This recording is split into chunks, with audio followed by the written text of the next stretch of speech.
Welcome back to our channel. Today I'm going to be talking about 5 things every failed entrepreneur wish they knew before they started their business. I've had the opportunity to meet many business people that have failed in several business ventures, and they were generous enough to tell me what went wrong. Personally, I've tried so many things, and I'm happy to say I failed at some of them, which taught me great lessons that I'm going to be sharing with you today. And hopefully it's going to help you that is thinking of starting your own business not to make the mistakes you made. The business world has evolved from manufacture, wholesale, retail, consume to manufacture, consume, and this has made a lot of people very enterprising. Everybody wants to set up their own business because all they need is to get the product or the service and give it to the consumer.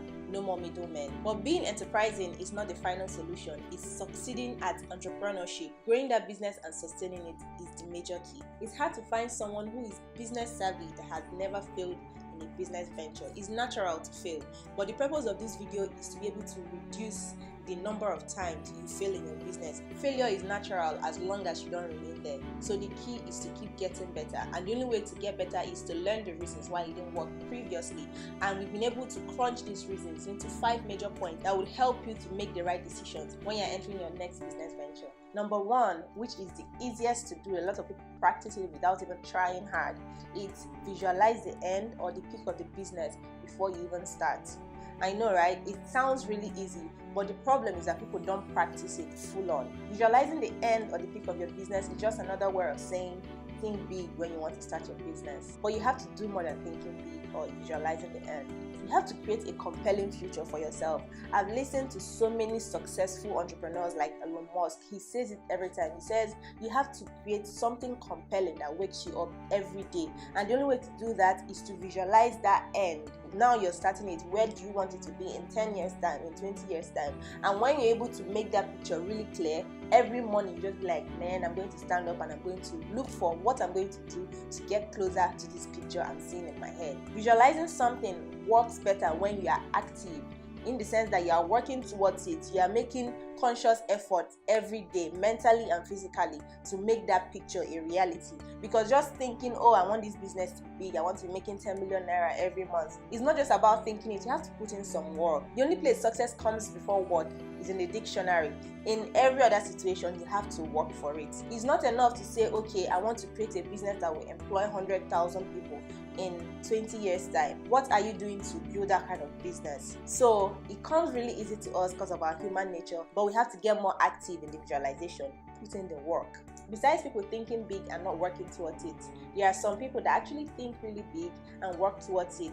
The only problem is, because the picture is so clear in their head, they feel like they can just extend their hand and get to it. They get discouraged because it's not happening as soon as they want it to. Let me paint a picture for you. When you're using Google Map and you type in an address and the direction pops up, before you zoom into it, it's almost like it's take left, take right, and then you get to your destination. But when you zoom into that direction, you find out there were so many turns that you would have neglected if you just followed the first direction it shows you. And that's how visualization works. When you're thinking about something, like it's so clear in your mind that you feel like, okay, when you want to start, it's just do this, do that, do this. But you have to zoom in, and zooming in starts with planning, breaking down things, thinking strategically. Most people don't zoom into their idea. That's why they get discouraged a lot of times. But if you take the time to zoom into that idea that you have, you find out that, okay, oh, I have to do this before this one, or after doing this one, I'll now do this, I'll now do that, I'll now do this. It's not just do this, and get to your destination. Because if you follow Google Map the same way it popped up the direction for you, you won't go anywhere.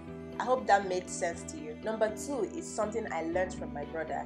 He started his business 2 years ago and they've been growing since then. He said, have more money than you need to start the business. If you need 500,000 naira to start the business, make sure you have 1.5 million naira. I know you might be thinking, of course, you need money to start your business, but trust me, the people that this affects the most are the very rich people. Because they have so much money, they put everything in starting their business and forget about sustaining the business and growing it, which is as important as starting the business. If it's a business that requires 500,000 naira on the average to start, and you have 2 million naira for it, please start it with 500,000 naira. And then the 1.5 million naira, you can now keep it and then inject it into the business at different times. It's so crazy and it's all over Abuja. For example, A rich person could decide, oh, I want to start selling clothes and I have this 10 million naira loose cash, so let me just invest it in their mind. So they'll use 3 million naira to rent a massive store, use about 5-6 million naira to fill up the store with products and everything they want to sell, and what are they left with? About 1 million naira. And that 1 million naira self, in their mind, they'll say, okay, it will be to run the business. Really, there's a particular structure that you should have for your business to grow, and that structure is creating something of value, finding the right people to buy it, and then providing it to them. Money gets its value only when it's in exchange, and people only exchange things that will be useful to them. So if you're investing 10 million naira into a business that you're not sure it's useful to anybody, it's very likely you won't get that money back. You having the money puts you in the position to be able to sustain the business longer than someone that doesn't have it. So don't jeopardize the future of your business because you think you can start bigger. What keeps a business going is cash flow, which is the level of assets you have to money, getting cash when you want it. If you have money to buy 100 pieces of merchandise, buy 10 instead. Sell off that 10. The money you made from that 10, keep it aside. Then from the money you have as a rich person that you are, buy another 10 pieces of merchandise, or you could increase to 12 or 15. Sell them off. Everything you make, still keep it aside. That way, by the time you finish spending all the money you have for that business, you must have saved enough money to plow back into the business. And that's the only way your business can grow. But if you use all the money you have and put into the business at once, you're going to put yourself under unnecessary pressure. And you get discouraged fast when the money does not come back the way you put it out there. Number 3, never use a loan to start a business. My brother told me this, Mark Cuban said this, Tony Robbins said this, Chinwe said this. Every genuine person will tell you this, besides your bank though. They won't tell you the truth. They'll tell you, yes, get this loan at 9% and grow your business. It's a lie. They are just trying to set you up. That's like the worst thing you could do to yourself. The reason is pure logic. Every loan comes with an interest, and you have to start paying immediately. And what happens most times is that people end up using the money they loaned to pay the interest, and then start borrowing money to pay back the principal. Is that not crazy? Because we all know that growing a business is unpredictable, it's stressful, it's demanding, it's expensive. So why put yourself under that kind of pressure? You don't need it. Number 4 is get the right team. Everybody knows that you need the right team to grow a business. But the advice I want to add to this point comes from the fact that getting the right team is like the hardest thing to do. Anybody that has a business would agree with me that finding the right people to work for you or to work with you is like mission impossible. It takes a miracle to find the right team. And because I'm all about doing what you have to do, you can't just sit and fold your hands and be like, it's because I don't have the right team, that's why I'm not doing what I want to do. No, you can't do that. You have to improvise. And that brings me to creating the right team. If you can't find them, create them. And by create them, I mean create multiple personalities to handle different tasks in your business. I know this sounds crazy, but let me give you my theory. I wrote down all the reasons why anyone would need the right team on your side, and I narrowed it down to one thing, which is complement.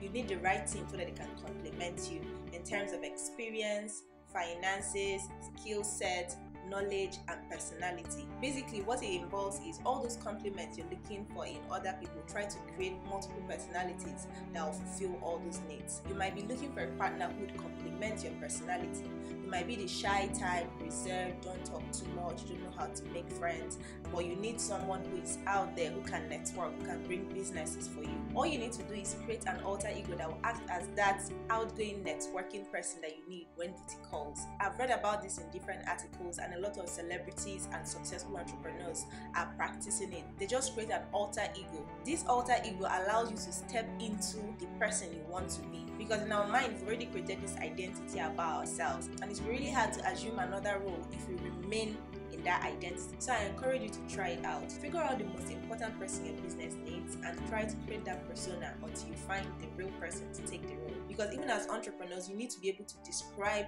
everybody's role in your business. Number 5, premature advertising could kill your business. This is also one of the 3 points I got from my brother.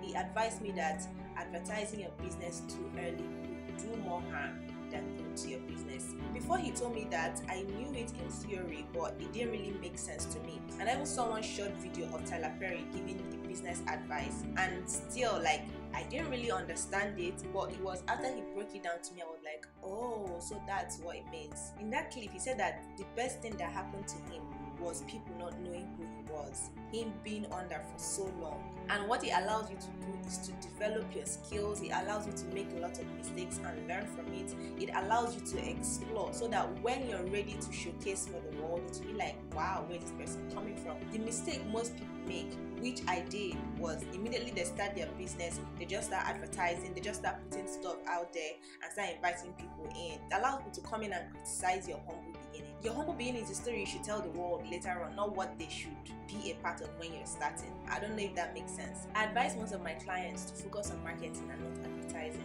Let me give you the difference. Marketing is anything you do to make someone pay for your product, meaning that it ends in sales, while advertising is just creating awareness. And we live in a social world today that people don't even know if they're advertising themselves. I'm not saying advertising is totally bad. All I'm just saying is focusing on advertising yourself when you're still very young could jeopardize the future of your business, because that's your time to explore, that's your time to try different things. Your customers, your clients should be people around you, your family, your friends, people that you have direct contact with. And as your business grows and you get better, you now know what to advertise, because most people don't even know what to advertise themselves. They just throw it out there, and that's when they send the wrong messages that harm their business. So take the time, develop yourself, make mistakes, learn from them, evolve, and then introduce yourself to the world. Don't do it the other way around.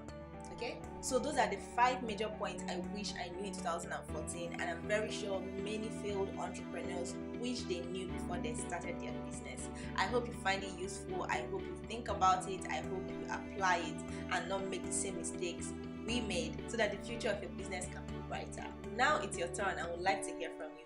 What were those things you wish you knew before you started your business? You can leave your comments in the box below so that everybody can learn. If you like to see more videos like this, just click on the subscribe button and you get updates whenever we upload new videos. You can also visit our website www.wendypauletconsults.com and go straight to our business library. We have a lot of materials that can help you grow your business. And guess what? They are all free. Thank you so much for watching. I hope you found this video really useful. Please like and share with your friends, because you never know who you might be helping. If you have any questions, you can send us an email or leave it in the box below and we'll get back to you. See you in our next video.